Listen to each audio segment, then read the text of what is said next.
हाय अस्सलाम वालेकुम। तमाम दोस्तों को मेरा सलाम। मेरा नाम है इब्राहिम खिलजी और आज का जो हमारा टॉपिक है दरअसल वो है DMIT, डर्मेटोग्राफिक मल्टीपल इंटेलिजेंस टेस्ट। दरअसल ये टेस्ट क्या है इसके बारे में मैं वर्बली एक छोटी सी गुफ्तगू करना चाह रहा हूँ। हमने देखा है कुछ मसाइल आते हैं लोगों को हमारे आम मुआशरे में। अगर मैं स्टूडेंट्स वाइज बात करूँ तो अक्सर ये गिला आता है कि जी मेरा बच्चा खेलने में तो बहुत एक्सपर्ट है पर पढ़ने में निल है, बाकी सारे काम उसको बहुत अच्छे से आते हैं, पढ़ाई की दफ़ा वो ज़ीरो हो जाता है। और हम एक चीज़ ये देखते हैं कि एक बच्चा बहुत ज़्यादा पढ़ता है, किताबी कीड़ा बन चुका है, बट खेलने और बाकी कामों में वो ज़ीरो हो चुका है। और हमें बाद औक़ात ये भी आता है कि अगर उसको खेलने के लिए भेज दो तो वो सारा दिन खेलता रहेगा, पढ़ने के लिए 1 घंटा वो नहीं बैठता। चौथी बात ये आती है कि मेरा बच्चा सेल्फिश है। पाँचवीं बात ये आती है कि जी मेरा बेटा बहुत ज़्यादा ज़िद्दी है, मेरा बच्चा बहुत ज़्यादा ज़िद्दी है, बहुत ज़्यादा ज़िद करता है। मेरा बच्चा दरअसल कुछ चीज़ समझ नहीं पाता, सीख नहीं पाता। मेरे बाकी सब बच्चे बहुत अच्छे हैं, सिर्फ एक जो है वो सही सीख नहीं पाता। वो हालांकि उसको तालीम भी सारा माहौल भी ऐसा ही है जैसे बाकियों का है, तो बाकी बहुत ज़हीन है, ये एक नालायक है। अपने तौर पे जब हम देखते हैं तो मैंने 40 साल की एज में भी ऐसे लोग देखे हैं जो ये कहते फिर रहे होते हैं कि मुझे समझ नहीं आ रही कि मुझे क्या करना चाहिए। कुरान में जो ज़कात का जिक्र हुआ है वो बेशक माल का भी ज़कात है जो 2.5%, लेकिन सिर्फ ये नहीं है। ज़कात लफ्ज़ तज़किया से निकला है, तज़किया नफ्स का लफ्ज़ भी यूज़ हुआ है। तो दरअसल खुद का जो तज़किया है ये सबसे इंपॉर्टेंट चीज़ है। कुरान ने इसी की तो तालीम दी है कि आपको खुद को डिस्कवर करना है। सबसे पहले अल्लाह ताला ने कुरान पाक में फरमाया जिसने खुद को पहचान लिया उसने मुझे पहचान लिया। इसका मतलब क्या है? इसका मतलब ही हम नहीं समझ पाते। सेम इसी तरीके से हम मुआशरे में जब बहुत सारे लोगों को देखते हैं तो मसाइल के शिकार हैं। वो क्या है? वो दरअसल ये अंडरस्टैंड ही नहीं कर पाते कि वो खुद क्या है। तो DMIT इस चीज़ में एक साइंटिफिक जो है एक रिसर्च है जिसकी बेस पे इसमें कुछ मदद मिल जाती है इंसान को डिस्कवर करने में, इंसान का टैलेंट दरियाफ्त करने में, इंसान की वो जहानत दरियाफ्त करने में जो अल्लाह ने उसके अंदर पाई, जिसको हम खुदादाद सलाहियतें कहते हैं। कोई भी बच्चा याद रखें, कोई भी सिंगल बच्चा जो है वो कुंजेन नहीं है, वो नालायक नहीं है। दरअसल क्या चीज़ें हैं उसमें 4-5 चीज़ें पाई जाती हैं जिसको समझना बहुत ज़रूरी है। जैसे मैं आपको छोटी सी बात बताऊं, एक बच्चा स्कूल लेवल पे बहुत अच्छा होता है, जैसे ही कॉलेज में जाता है परफॉर्मेंस डाउन हो जाती है। हम ये कहते हैं कि माहौल ओपन मिल गया तो कोई पूछने वाला नहीं था तो इसलिए उसकी परफॉर्मेंस डाउन हो गई। दरअसल ऐसा नहीं होता, उसका लर्निंग स्टाइल और था। पूरी दुनिया में 3 तरह के लर्निंग स्टाइल पाए जाते हैं, एक ऑडिटरी होता है, एक विजुअल होता है और एक कैनेस्थेटिक होता है। कुछ बच्चे ऐसे होते हैं जो सुन के बहुत अच्छा सीखते हैं, कुछ ऐसे होते हैं जो देख के बहुत अच्छा सीखते हैं, कुछ ऐसे होते हैं जो एक्सपेरिमेंट करके बहुत अच्छा सीखते हैं।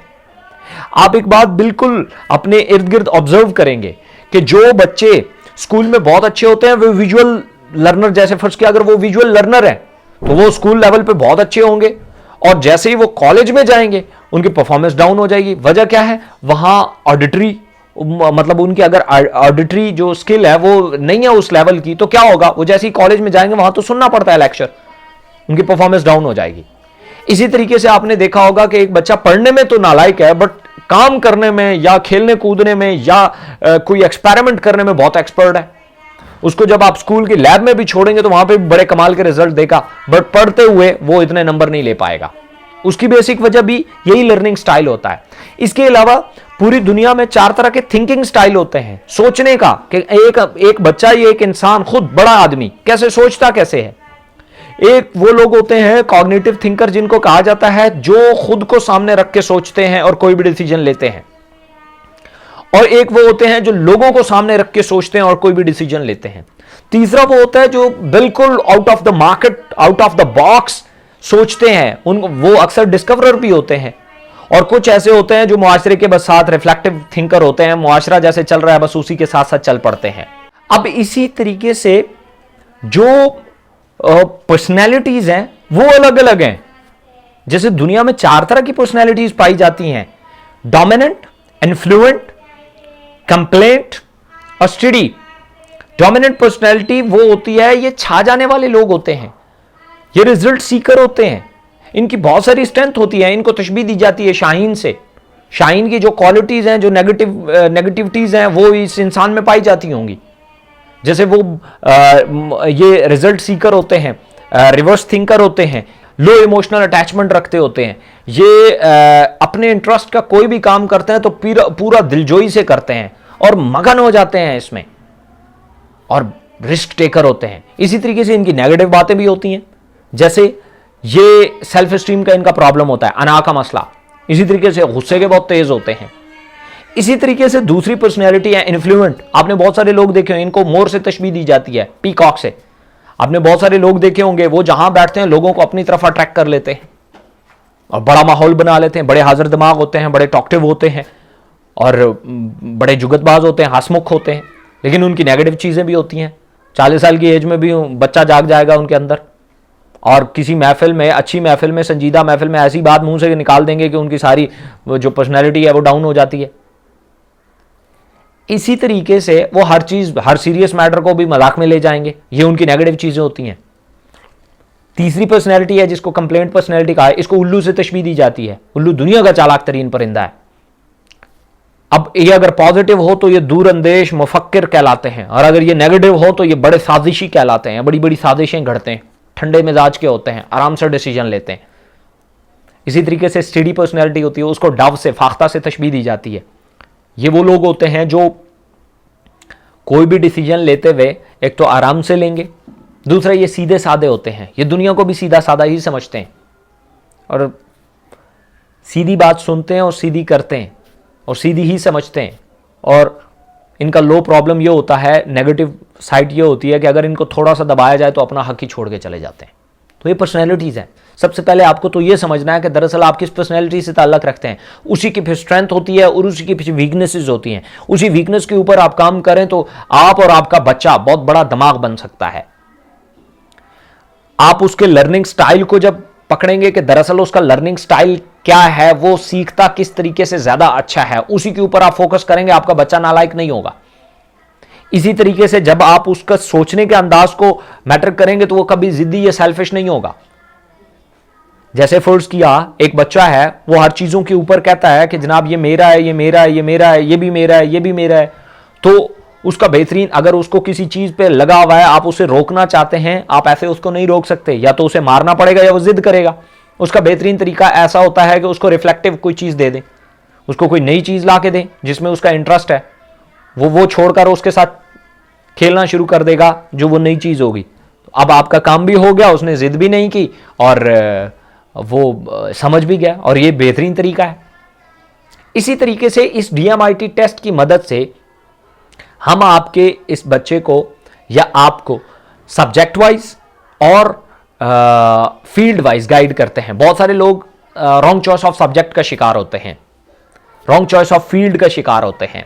सब्जेक्ट में ऐसा ही है, जैसे अगर फर्ज किया एक केमिस्ट्री का टीचर है, उससे जब भी मशवरा लेंगे कि मैं लाइफ में क्या करूं, तो अगर उसकी केमिस्ट्री फेवरेट है या वो उसके अकॉर्डिंग देयर पैशंस, तो वो आपको कहेगा कि जनाब आप केमिस्ट्री में जाएं। अगर वो खुद केमिस्ट्री से तंग है तो वो आपको फौरन कह देगा केमिस्ट्री ना करना, बाकी किसी मर्जी छोड़ दे।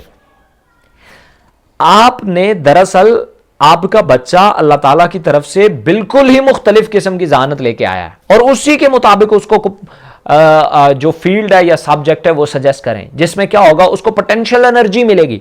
पोटेंशियल एनर्जी दरअसल वो ज़हानत होती है जो उसके अंदर पाई जाती है, वो नेचुरल सक्सेस मिलेगी। नेचुरल सक्सेस से मुराद ये होता है कि वो बच्चा अपनी तरफ से कुछ खास नहीं कर रहा होगा लेकिन बहुत अच्छा हो रहा होगा। जैसे वो कहेगा मैं तो नॉर्मल करता हूं और लोग कह रहे होंगे वाह क्या कर दिया इस बच्चे ने, क्या कर दिया इस बंदे ने। जैसे जाकिर नाइक की मैं बात करूं, आपको लगता है, मुझे लगता है कि बहुत मुश्किल काम है कि हर बात को हर सफ़े नंबर के साथ वर्स नंबर, आयत नंबर, सूरत नंबर और दूसरे मज़ाहिब की किताबों को एज इट इज़ वो याद कर लेता है। जबकि उससे आप जाके पूछें, वो कहेगा ये तो नॉर्मल है, मैं तो बिल्कुल नॉर्मली एक दफ़ा पढ़ता हूँ, हो जाता है। इसी तरीके से आप सचिन तेंदुलकर की बात करें, मुझे और आपको लगता है कि बहुत रन बनाने वाली मशीन है, जबकि आप उससे पूछे तो वो तो कहता है बस आता है तो मैं यूं कर देता हूं, कि वो नॉर्मल है। जो बंदा जिस फील्ड में आप गिनीज वर्ल्ड बुक रिकॉर्ड में आप लोगों को ऊट पटांग हरकतें करते देखते हैं, आपको नामुमकिन लगता है, उन लोगों से जाके पूछें, वो कहते हैं नॉर्मल है, अब तो बस कुछ शुरू में कुछ थोड़ी बहुत मेहनत की, उसके बाद नॉर्मल हो गया सब, बड़ा आसानी से हम तो ये ऐसे कर लेते हैं। ये नेचुरल सक्सेस होती है। ये तब मिलती है जब आपको पता चल जाता है कि दरअसल आपकी ज़हानत क्या है। अगर सचिन तेंदुलकर से आप जाके मशवरा लेंगे कि मेरा बेटा खेल में जाना चाहता है तो किस में जाए, तो डेफिनेटली आपको क्रिकेट का मशवरा देगा। हो सकता है आपका बेटा जो है वो हॉकी में बहुत बड़ा प्लेयर बनना चाह रहा हो, या अल्लाह ने उसका वो टैलेंट दिया, तो आप अगर उसमें क्रिकेट में डाल देंगे तो तेंदुलकर का या किसी भी क्रिकेटर का प्रॉब्लम नहीं था। उन्होंने मशवरा बिल्कुल मुखलिसपन होकर दिया था, बट उन्होंने अपने दिमाग के मुताबिक, अपने टैलेंट के मुताबिक दिया था, और आपका या आपके बच्चे का टैलेंट अलग है। तो इसलिए इस टेस्ट के जरिए जो कि हम फिंगरप्रिंट्स के जरिए लेते हैं, फिंगरप्रिंट्स के जरिए फिंगरप्रिंट्स का दिमाग के साथ डायरेक्ट रिलेशन होता है। तो इससे क्या होता है, फिंगरप्रिंट से जब हम ये टेस्ट लेते हैं तो ये होता है कि दिमाग में जितने भी न्यूरॉन्स पाए जाते हैं उनकी हमारे पास एक थ्रू ये डिवाइसेस होता है, तो इसकी पूरी डिटेल आ जाती है, और उससे फिर ये होता है कि पूरी 20 से 25 सफ़ों की एक रिपोर्ट बनती है और साथ काउंसलिंग होती है। तो जिससे ये होता है कि एक सही मानों में एक बंदे की जो पर्सनैलिटी होती है वो निखर के सामने आ जाती है।